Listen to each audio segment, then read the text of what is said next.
Isabelle Autissier, bonjour. Bonjour. Qu'est-ce qui vous inspire cette année 2020 sur le plan de l'environnement? Déjà la Covid, dont on sait bien sûr que les causes sont environnementales puisqu'il s'agit de chasse et de commercialisation d'espèces sauvages, donc de rapprochement des réservoirs humains des réservoirs de vie sauvage.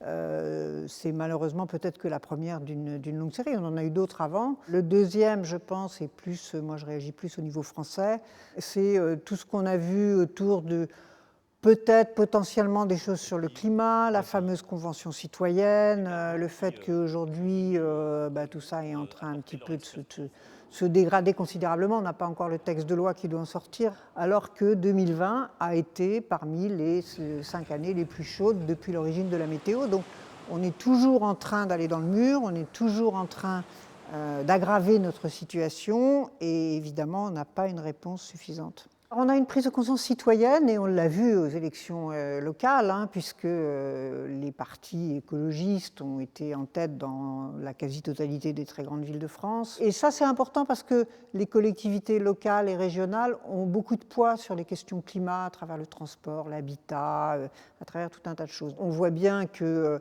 l'été, par exemple, est de plus en plus caniculaire. On a de plus en plus de canicules. On a en ce moment un hiver beaucoup trop doux. Il devrait neiger, il devrait geler, ce serait bon pour l'agriculture. Or, il fait entre 10 et 15 degrés. On mesure aussi tous les ans la diminution des oiseaux des champs, la diminution des insectes, l'écroulement de la biodiversité autour de nous, cette biodiversité qui nous porte quand même. Il y a des initiatives locales qui existent, par exemple ici la renaturation du marais de Tadon, il y a eu des plantations de haies aussi faites à divers endroits. Est-ce que ces petits pas ont de l'effet? Oui, ils ont de l'effet d'abord localement. On recrée une biodiversité locale, donc c'est bien. La seule chose qu'on peut espérer, c'est que ça ait des effets d'entraînement, que ça montre que c'est possible, que ça montre que ça nous fait vivre mieux, tout ce qui est aussi autour du circuit court, du bio, etc., par exemple. Et que tout ça, quand même, continue à encourager et les citoyens et les élus, surtout, qui ont un rôle considérable, à aller plus loin. Donc oui, c'est bien.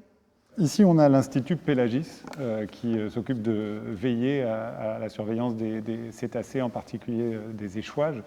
Il y a toujours un problème et il ne diminue pas malgré les efforts conjoints des pêcheurs et des scientifiques. On ne peut pas continuer comme ça, on ne peut pas continuer de faire s'écrouler la biodiversité des mammifères marins devant chez nous.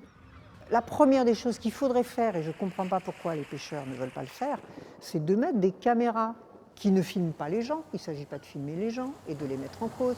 Il s'agit de filmer la pêche, les filets, et de pouvoir avoir de l'information scientifique et de savoir exactement ce qui se passe.